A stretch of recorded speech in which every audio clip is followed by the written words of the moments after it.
Hey everybody, good evening. This is Harriet Kamek with Down to Earth, the show in which we talk about the issues that matter. And this is a special edition. It's Thursday evening. Such a momentous evening actually, because just today, like I predicted this morning on our podcast earlier today, we talked a little bit about how they were going to march on Lansing, Michigan. And sure enough, they did. And a fight ensued. The protesters among themselves began fighting because somebody brandished a doll with a noose around its neck. It sounds shocking because it's the 21st century, and you would have thought that by now we would have matriculated from that event, that we would have matriculated from ever worrying about nooses or worrying about that kind of activity in our state's capital. But instead, all of us had to sit back and watch. It wasn't enough that last week they marched with swastikas and all kinds of Confederate flags and all kinds of materials reminiscent of slavery and Jim Crow. They literally came back with a doll with a noose around its neck. As if seriously, you do realize that the governor and the attorney general run the state and they have the power of the Constitution behind them. So you do realize that it's the rule of law that will prevail. I mean, just crazy stuff. You know, I don't understand why people like regression and progression. I don't understand it. But this being a special edition, I have some good news for all of us. I have this evening as my special guest, LaShaun Suber. And LaShaun is going to tell us a lot more about what she does. And especially in today's world where so many of us are working from home, and we all admit that the work environment has changed significantly since COVID-19 began. So LaShaun is here to look at the workspace, look at the work environment, and offer folks some sort of advice as we go back to work. The governor indicated earlier that retail will perhaps be something that will be part of the new move going back. So I wanted to make sure that we have some information going forward. So help me welcome to Down to Earth, LaShaun Suber. Hey there. Hi, how are you? I am fine. I am very well, thank you. Thanks for joining us on this Thursday evening. Yes. I know that I wanted folks to get to know you. I have known LaShaun for some time. She's very bubbly and very gregarious and outgoing. So she's very involved in career placement and so on. So let me give you a little bit about her so you know who we're talking about. LaShaun Suber is a CDF Career Consultant, professional recruiter, and mentor working in the employment industry, specializing in helping professionals secure the next level in their career. Her specialty lies in empowering people to be the best version of themselves. Ms. Suber equips candidates with a strategy to identify and pursue their ideal role with compelling, confidence-boosting career marketing and communication skills that get results. And of course, you can find LaShaun on Facebook, Twitter, and Instagram. LaShaun Suber, welcome to the show. Thank you so much, Harriet, for having me. I'm so excited to be here. So thanks again. Absolutely. So tell me, who is a CDF Career Consultant? Okay, so I started this career consulting really to get really into it a couple of weeks ago, but it's been a passion of mine and it's been on my heart for a very long time. I am a professional recruiter by trade. That's what I do for a living. Mm-hmm. So I've been recruiting for over 25 years. Wow. So I place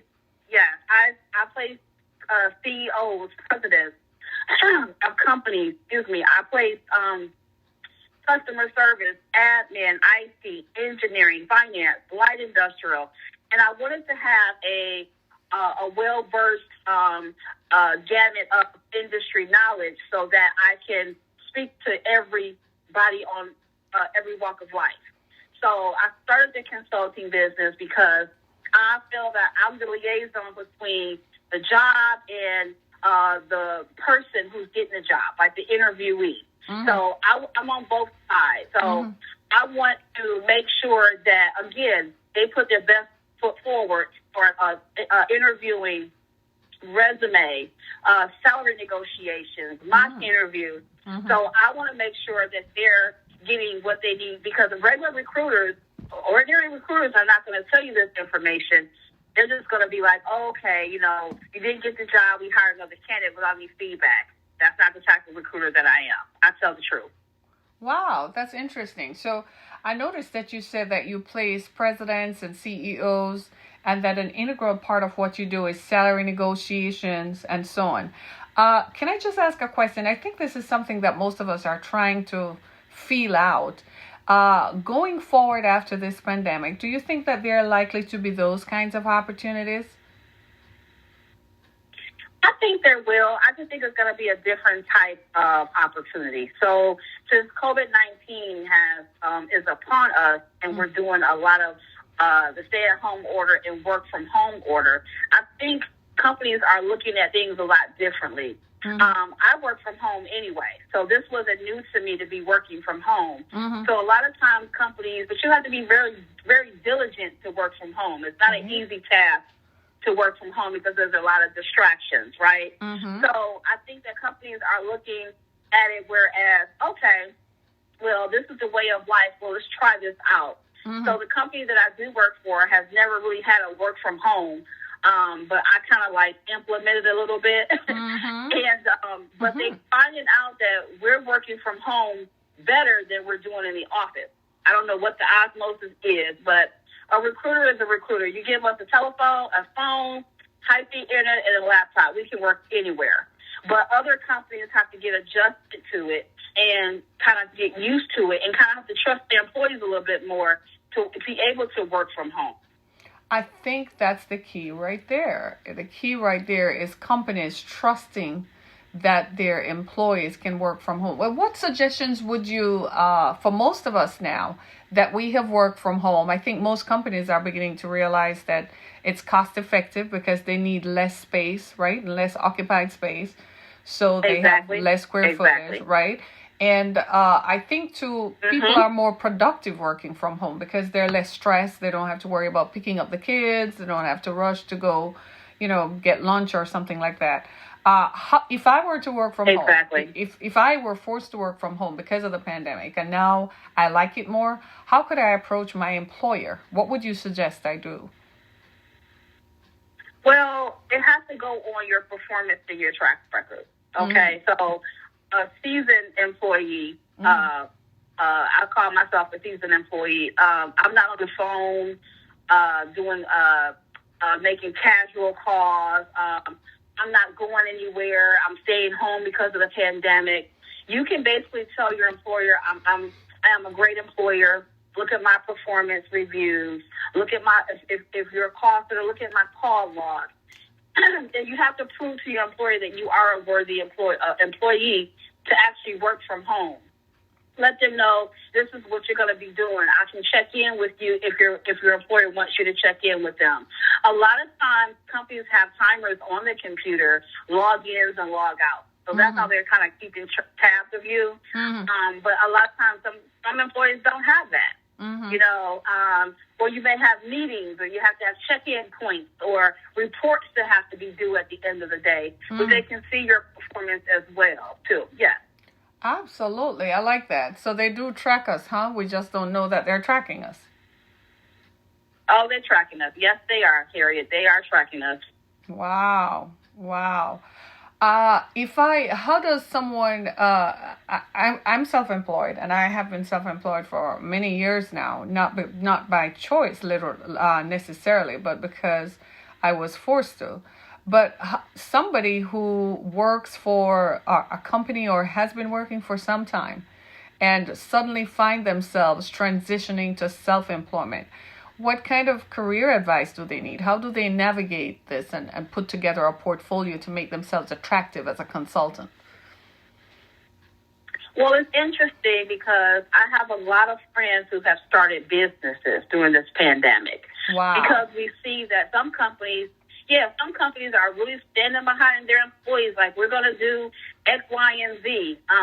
But some companies are kind of flimsy when it comes to their employees because the saying is you're only as good as your last day, right? Wow. So this pandemic has kind of forced people to start their own companies, forced people to be their own bosses and kind of build from that. So a lot of us who have 10 plus years, we have a lot of transferable skills, right? So what I've done as a professional recruiter, I transfer my skills into a consulting business. Right. This is what I've been doing for the last 25 years. I know the ins and outs of the job placement, job searches, where to go, the career advice, the resumes, the salary negotiations. I know that in and out because I do it every day. Right. So I transitioned my transferable skills into a business. So I'm consulting with people. I have clients who like, hey, I don't even know how to interview. I don't know this. And then you have some employees that have been laid off, furloughed, or may not can go back, who's been in a job for 20 years, right. have not have a resume in forever, wow. do not know how to interview, don't know what to say, excuse me. And the interviewing process is different now, right? We're not actually going into an interview. It's the Zoom interviews now. I do those all day, every day. Wow. So you have to know how to do a Zoom interview. So I talk about that to my clients as well. So it's a different world right now. So we have to kind of adapt to the change and what's going on. So that's why I started my consulting business, to let people know what's going on, because a lot of people just don't know. So they need to be educated on that. It looks like I'm probably going to have to have you come back again, because this is so important right now for people to know this, because a lot of people are wondering, what on earth am I going to do? Because the job has evaporated or disappeared, right? And they don't know what you wake up and you find yourself, you're 54, you're 55, 57, or even 60. And you wake up and find that, hey, I'm not done yet. I still have energy. There's still things I want to do. Or you might just wake up and you're 28 and you find that you have acquired some skill sets, but that company, that job, that particular title is no longer available. What are the kinds of opportunities that are out there now? Are we seeing that there are more tech opportunities? Should people go back and get more education in tech, or what's going on? Well, tech is the way to go. Millennials have really kind of like jumped on the tech field, which is wonderful. Our generation, the Generation X, is kind of still in that, but the baby boomers have little to no knowledge, right? But they're still kicking. They're still vibrant. Yeah. So for the baby boomers, I would suggest that you can take some online classes for how to work the internet, or Word, Excel, that type of thing. And Generation X, we kind of know that because we're working in it a little bit more. The millennials, they have it down pat. They have it down pat. And my daughter, who's 17, and I think she's like, I forgot the generation she's in. She's actually helping me with my social media. Right. There's a lot going on. I have a 17-year-old too. She does that. Yeah.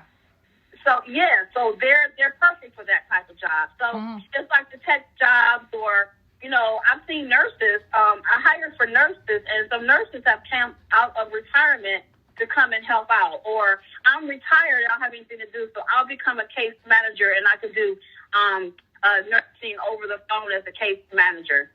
So whatever your career was or your industry was, you need to take a look at it and say, okay, how can I reinvent myself to come into these type of times? And that's where I come in, Harriet. So I have a career development facilitation certification where I am able to sit down and talk about careers, if that's what you want to talk about. If you say, you know what, LaShaun, I want to go back to school, let's look at school. So I am certified in that area.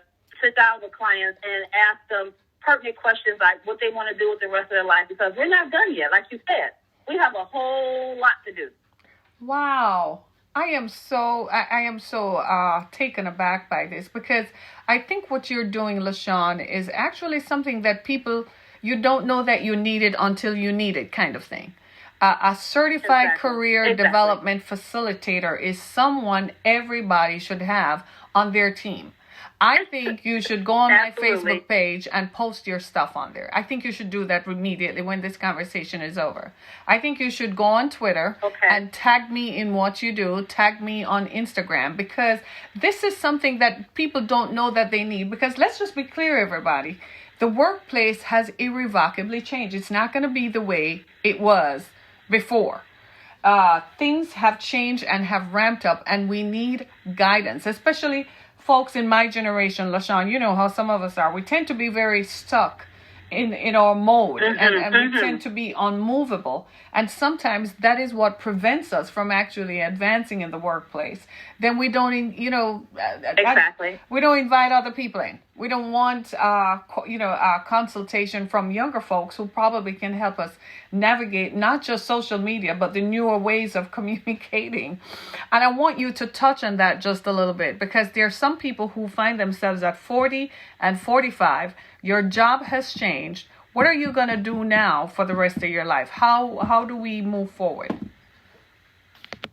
So I'm a big fan of being proactive instead of reactive. And right now, we need to be proactive, because the world is showing us we have to be proactive. It's showing us that we have to do some change. We have to make changes. A lot of times, and I don't care what generation you're in, change is hard for people. It's really hard for people. Wow. But the world right now is forcing us to change. Right. So let's be proactive and say, okay, today is May 14th, and things are changing.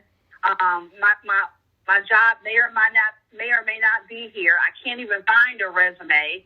Let me put something together and let me talk to somebody who knows this industry and who knows the trend. So you need to basically sit down. Let's talk. Let's get a plan together. I'm all about plans. And say, okay, what is it that you want to do? And let's get you to that level. Let's get you to the next level. When I post my post on my Facebook and my Instagram, I like to call everybody shining stars or MVPs, because that's who we are. Right. So I would say, good morning, my MVPs, my career MVPs, because you are the most valuable person to you right now to go to the next level. And we all can go to the next level. We just have to put in the work to do it. I think people need to hear that, especially in today's world, where so many people don't even know what they're going to do after this. Just this morning, the jobs report said 36 million people are without jobs as of now.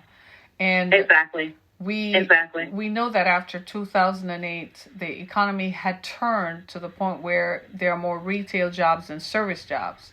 Those are the jobs that have literally disappeared. So people are not being paid well enough or enough to make a living wage, and people are not able to advance in those careers, so they feel stuck. So those jobs are obliterated. A lot of the restaurant jobs are never coming back. A lot of the service jobs probably are not going to come back. What do you see as, especially here in the Midwest? We live in the Midwest, so especially here in Detroit, our concentration has been the auto industry for some time. Are there new opportunities for young people who are graduating college in this year? What are the opportunities that exist for them here? Do you know? Well, I get asked this all the time. When young people go to college, they should research what they want to go into. Can I just pause you there? Can I pause you right there and give you a... Say that one more time for those in the penny section to hear. Again, people, I'm serious. Just keep saying it over and over. You do. You have to research what you're going into, because if you're going to go to say, oh, I love pottery, and you have a degree in pottery, where are you going to find a job as a potterist, if that's a word?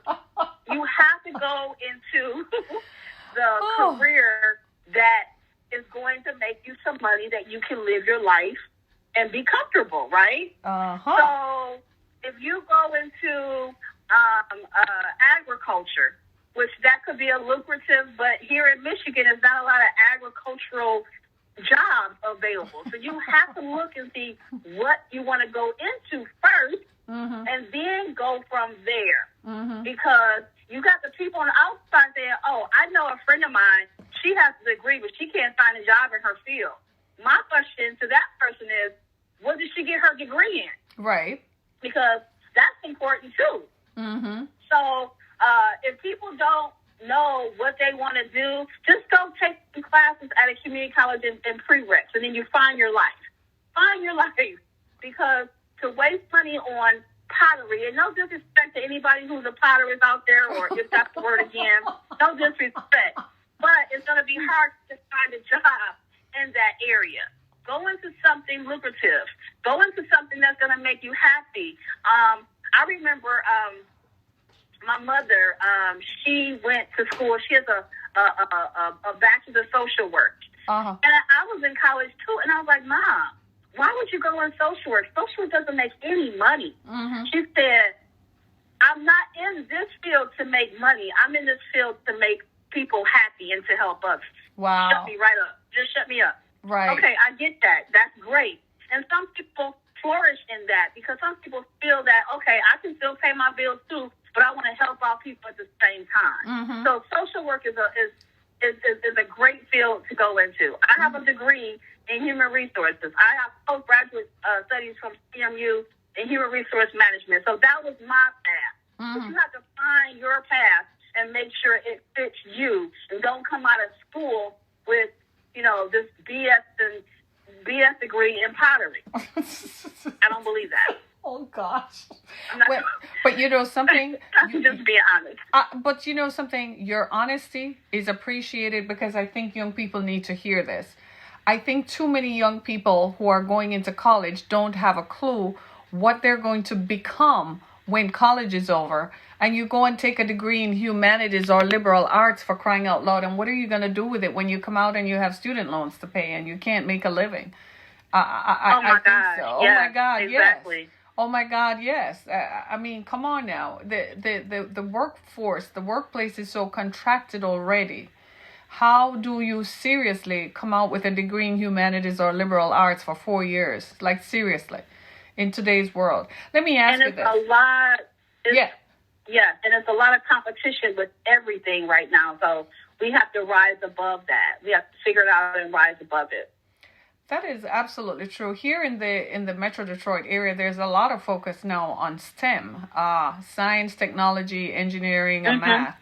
And they're trying to add arts into it.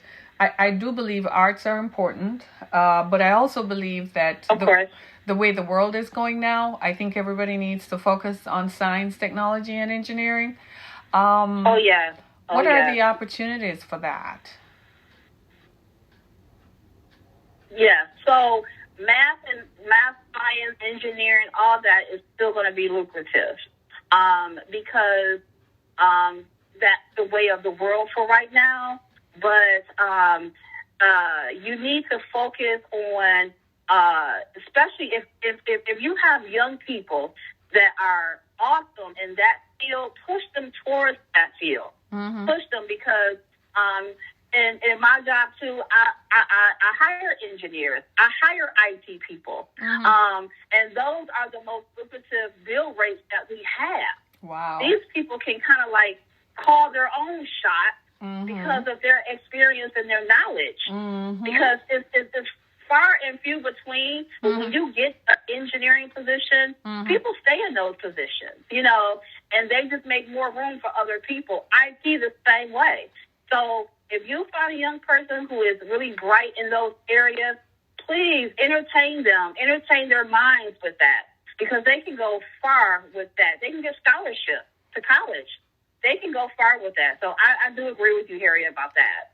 I think you need to go into Detroit Public Schools and make a presentation. As a matter of fact, when this conversation is over, I have some suggestions on how you can go make I'm serious, because we do have a problem. A few months ago, back in the fall, I was invited to a symposium organized by the U.S. Department of Energy, and ironically it took place in Flint because of the water situation that had existed in Flint a few years ago. And quickly the conversation turned to careers, and we were surprised. All of us in the room, a smattering of people from across the spectrum of Michigan.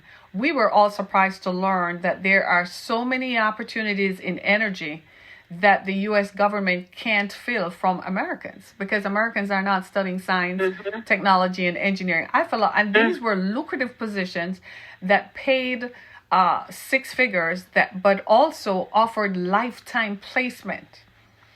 So I really think you need to go into Detroit public schools and Flint public schools if you can, and take this. I would love to do that. And take this with you, because young people need to hear this, because so often they confine themselves. Have you found that people just kind of shut themselves into one career, and this is all I'm ever going to do, or this is all I can ever do kind of thing? How do you get people out of that rut? Like when they find themselves saying, well, all I can do is study this, or this is all I can do. Well, when I was undergrad at Oakland University, I had a professor, and the professor told me that I was only using 10% of my brain. And I was so offended. As an 18, 19-year-old, I'm like, she's saying I'm only using 10% of my brain. I was so offended. Like, I'm in college. I'm using all my brain. Well, growing up, after I got out of college and I realized when I got to grad school, I was like, that professor was so right. I was only using 10% of my brain. I could have done more and could have done better. So that goes to say, these young people, when I see resumes, because I read resumes all day, every day, I'm going to ask you about every point of your resume, because that's a story for you. When I get down to the education part and I see something like criminal justice, but you're trying to do customer service, I'm going to question that for you as a young person, because I want to know, why did you get the criminal justice degree, and where did you want to go with that, and why didn't you go with that? So my focus is a little different as a recruiter, because I want to know why you stopped and now you're looking for this customer service position. So criminal justice is a broad industry, like field. You have to narrow it down, and sometimes you don't take the time out to narrow it down and say, oh, this is what I want to do, right? And I get it. When you get to college, you're going to change your major, because I did. I started off being a journalist, and I want to be an orthodontist. Then I was like, oh, human resource development, I think that's me. So I get that, but you have to find out early on what you're trying to do and talk to somebody about it. You need to talk this out. Write this down on paper so you can actually see it. Right. I'm a big fan of journaling. And what journaling does is you just write. You just write. I don't care what it is. I don't care if you misspell words, because these are your personal thoughts. You write this down, and in a year's time, you see how much you've grown in a year. If you have not grown from one year to the other, there's a big problem. And that's where it lies at. Wow. Like I said, I'm going to get you in touch. I'm going to make some suggestions. So you need to take this, because people need to hear this. This is very empowering. And you are also providing folks with advice. There might be somebody at home right now sitting on a couch feeling stuck, especially in today's world where a lot of folks were working retail and in the service industry. And all of a sudden, a pandemic came through, and that face-to-face contact that you did is now wiped out. How do we get people back into, do we say go back to school? Is that a good starting point? Or how do we say, bring your resume to me and let's revamp this? Of course, you charge a fee. They can go to your Facebook page for that. But how do we get people to even think like that? So, of course, I'm a big fan of education, and I think that's going to be our key.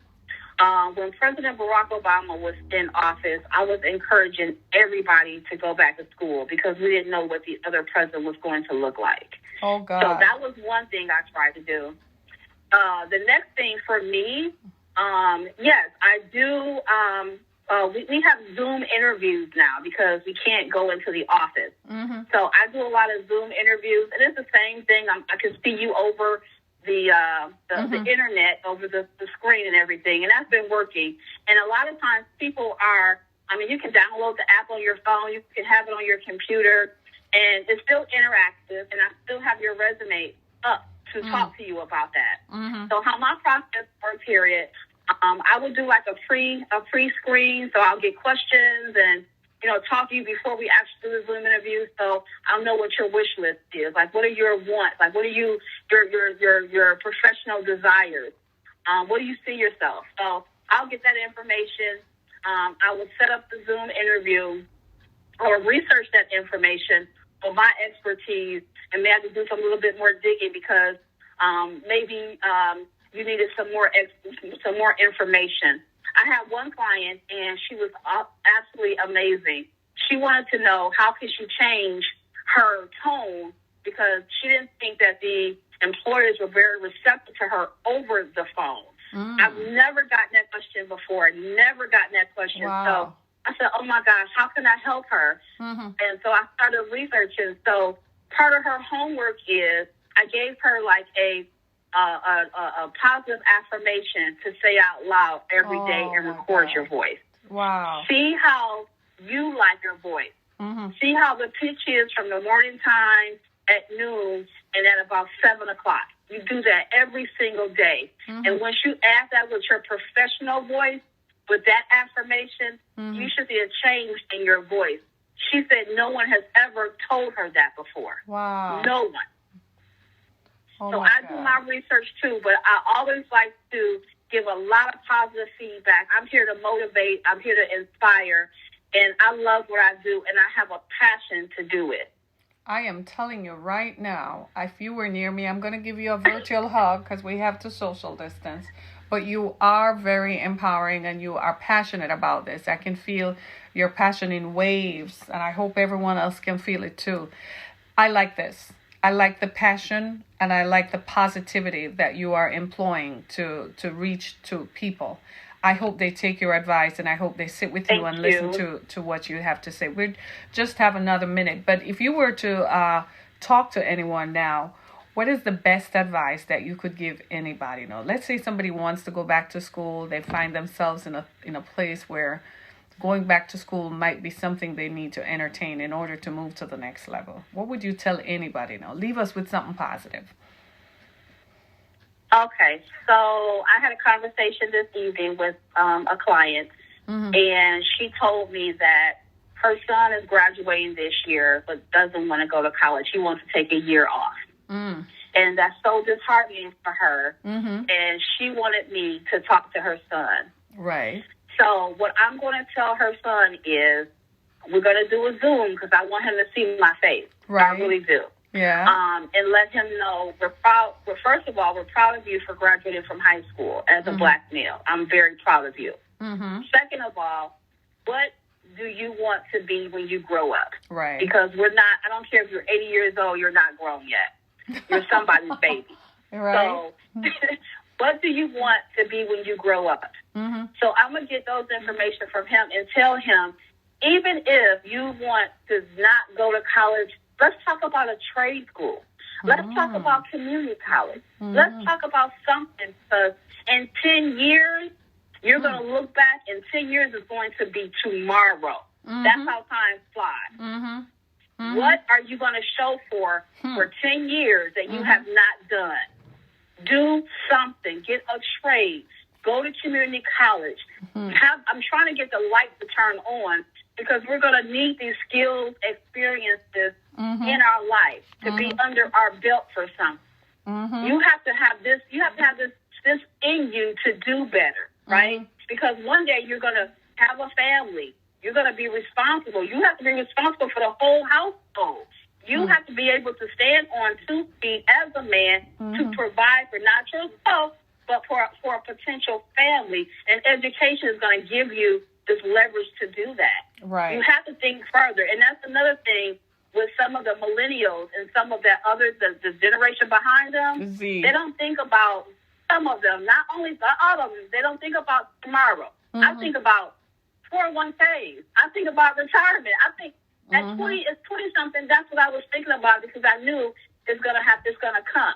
So I'm going to give this young man all this information and tell him I'm going to be with him until he enrolls in somebody's college or trade school, because I believe in the mind and I believe in him.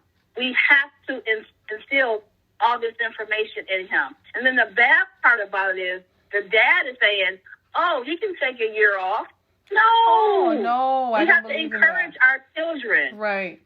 We have to encourage them. So Mm-hmm. he's going to be an ongoing project for me that I'm going to take on pro bono because I believe in him. He has a lot of, the way his mother was talking today, he has a lot of potential, but something happened. Something happened. And I'm not a counselor. I'm not licensed as a counselor, but the way she talks, something has happened. I believe it was transpired during the divorce. Okay. This is what I'm getting from her. Yeah. So I'll keep you posted on his progress. But education is key. It is. Some type of education. I agree with you, but especially for young people and especially for young Black people who feel that they should take a year off from college. That to me, that's always inviting disaster because in only a matter of time, you end up in the wrong group, the wrong crowd, something happens, you end up in jail, and your life is just over. It's a slippery slope for me. My youngest daughter is 17. And she'll be a freshman at Spartan at Michigan State. Go Spartan in the fall. I can't wait.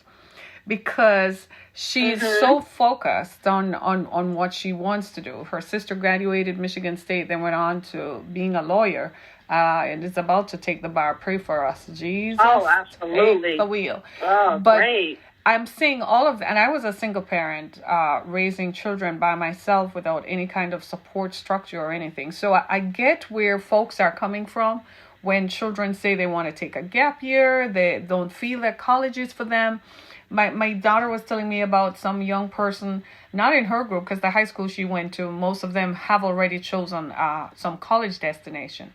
But it's not unusual for us to hear somebody saying that college is not for me. So I get you, and I appreciate this. I appreciate you tapping into their lives and encouraging them to move on to the next level because the future is upon them. And without an education in America, you're not going to make it. You know, we need to get our young people to that stage. And I know that there are challenges in the family. Like I said, I was a single parent raising my children by myself in 2 different school districts and matriculating and driving all over town and all that kind of stuff. But I was determined that they were going to finish better than I did and do well, right? So I get that. It's a part of my passion.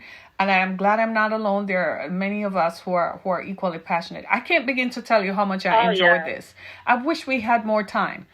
I can't begin to tell you how proud I am. You have encouraged me tonight. You make me feel better. Thank you. There is someone equally passionate to see our young people succeed, and even for millennials who sometimes think that they have a handle on this and that they know more about life than we do, and we're sitting here having all the experience that we have acquired.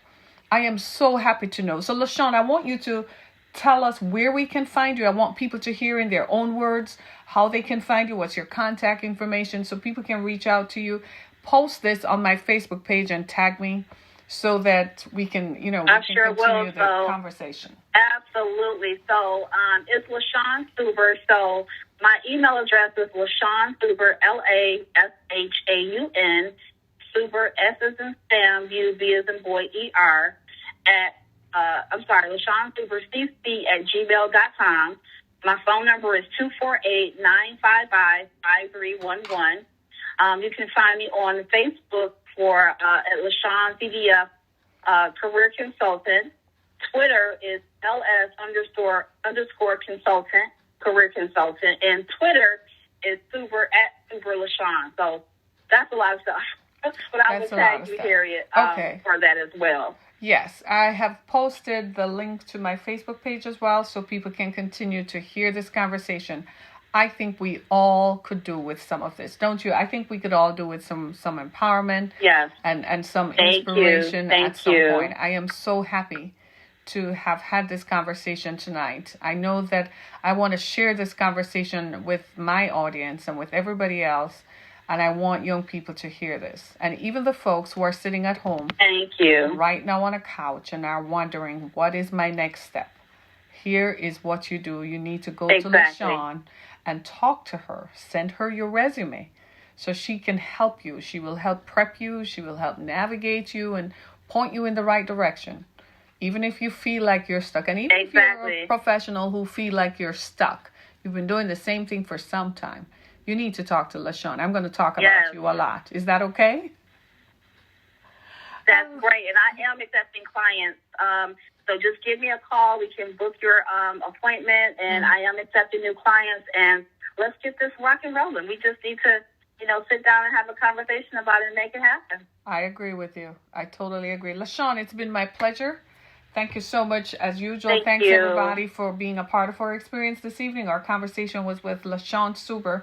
She's a career development facilitator and a career consultant. If you are stuck in your career, or if you are about to start a career, you probably need to talk to her first before you accept that next job. You want to hear what she has to say in terms of placement, in terms of salary negotiations. This is what she does. And if you're a young person, and the class of 2020 right now are experiencing some traction in what they want to do, whether they're graduating college or graduating high school, you need to talk to LaShaun before you make your next career move. Thanks so much, everybody. Be blessed. This is Harriet Kemick with Down to Earth. Thanks so much for being a part of our show this evening. Be blessed.